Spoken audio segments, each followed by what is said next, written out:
Strange.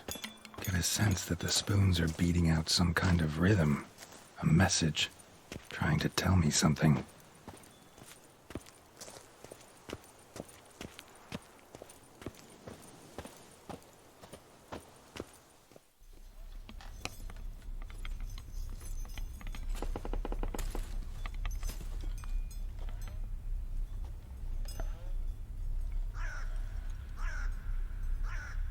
None shall sit and dine with you at your table. No spoon you have shall say to you, never again shall you wish to spy your reflection in the mirror. Sounds like a curse, all right.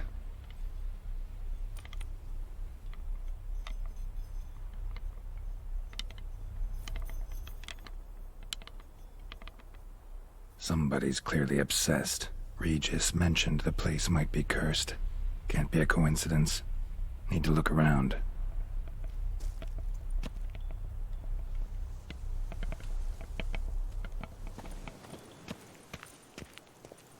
What a pigsty. Need to search it thoroughly. Find a way to collect some Wight saliva. Wight's obsessed. A real collector. Thoroughbred.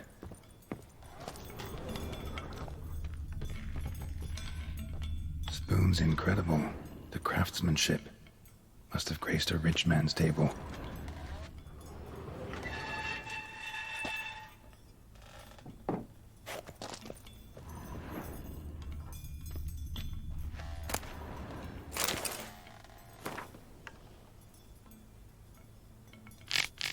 Poor girl.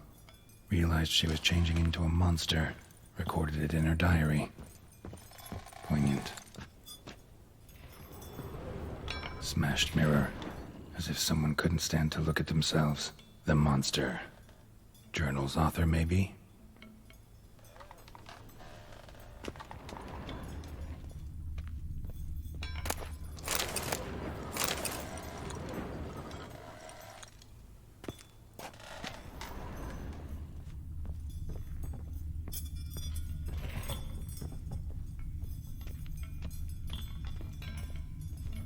No spoon you have shall say to you. Whatever lives here treated that literally. Still searching for the right spoon. Spoon, pretty ordinary. Maybe a little old. The spoon key. Sophisticated crafting. Tag bears a description. Wight's a true collector. None shall sit and dine with you at your table. No spoon you have shall say to you, never again shall you wish to spy your reflection in the mirror. Another spoon. Yep, just as normal as the last one.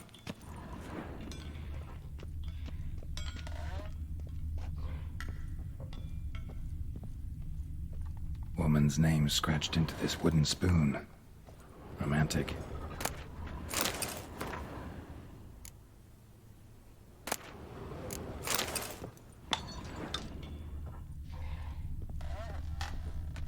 Skeletons. Doubt they came here willingly. This have anything to do with the curse? None shall sit and dine with you at your table. It'd make sense. Broken neck, indentation in the skull's lateral surface, smacked in the head with something heavy. Right arm bit right off, teeth all knocked out. Somebody tried to force feed him. No claw or fang marks. Probably choked to death. Wight's obsessed. A real collector. Thoroughbred.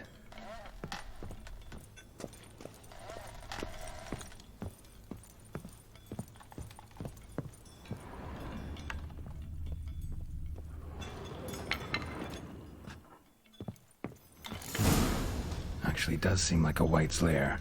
Bit atypical, but still. Alvin should be somewhere around here.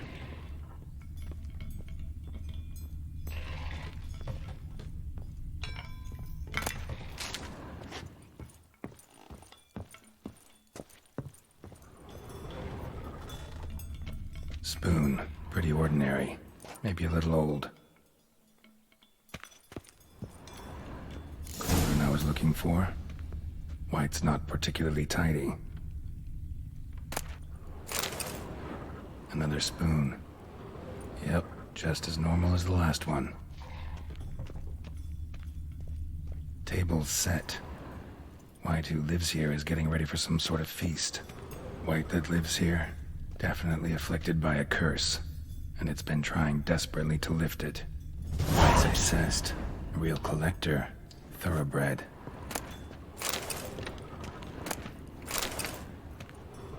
Cauldron's empty, unfortunately. We just need some brew. Afraid he won't get that. No choice but to hide and wait for the saliva glands and their bearer. Need a spot that'll let me observe the cauldron.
I'm not gonna hurt you.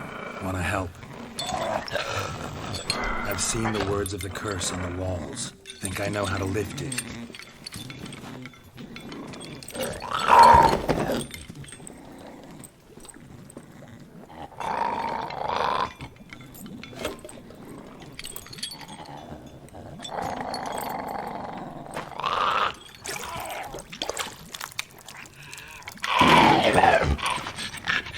You tried to bring folk here, convince them to sit at the table with you, right?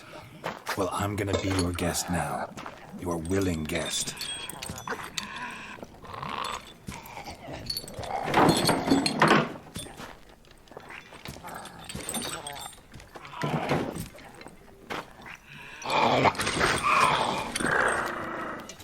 Just need a bit for Regis. And now we'll tend to you.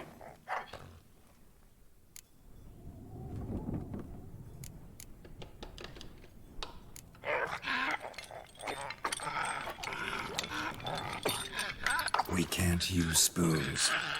No, that won't work. You've been looking for a spoon that would feed you, but there's no such spoon. We need to eat without spoons.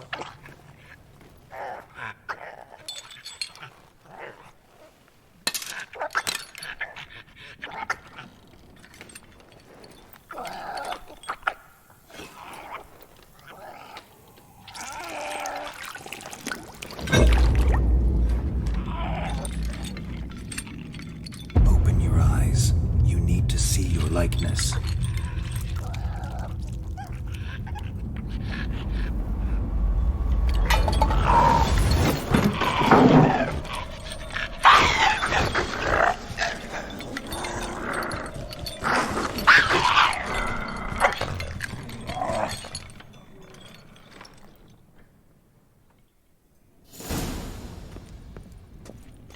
Think it worked. Just not quite like I expected. Need to see what happened to the Wight. Won't be hard to find given its stench.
Easy. Not gonna hurt you.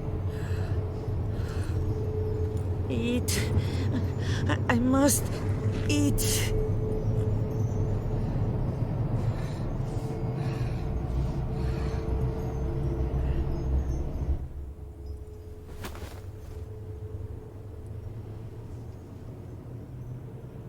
I'll take you someplace safe.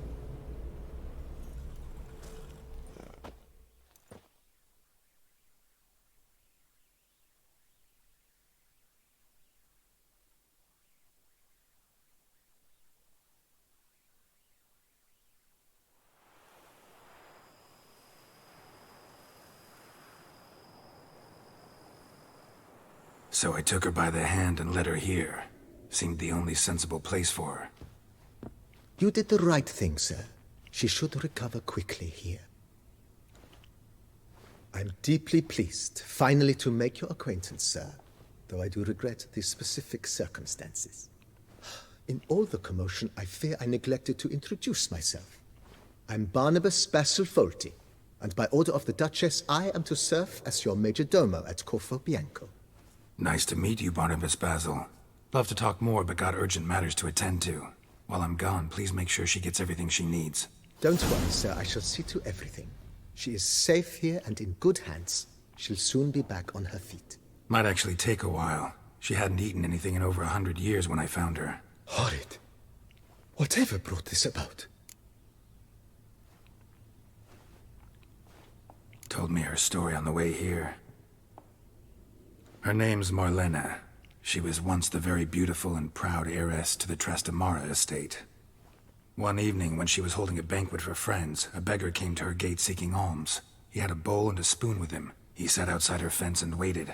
I've heard of the custom.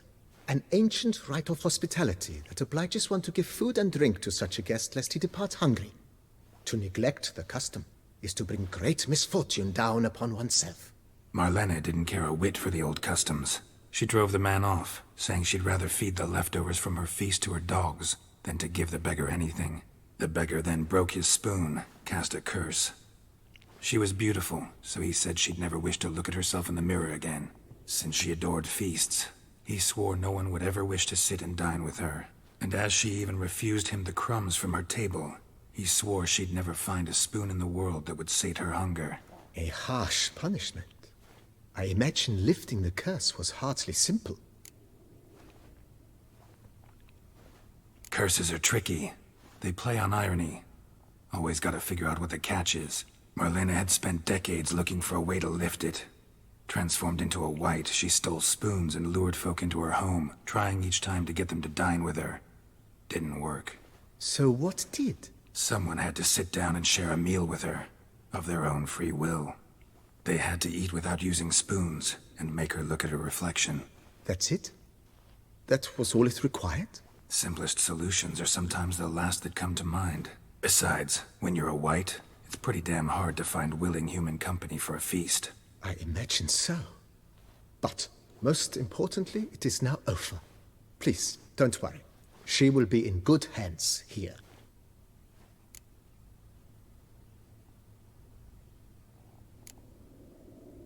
Thanks. Gotta get back to my business now. See you soon.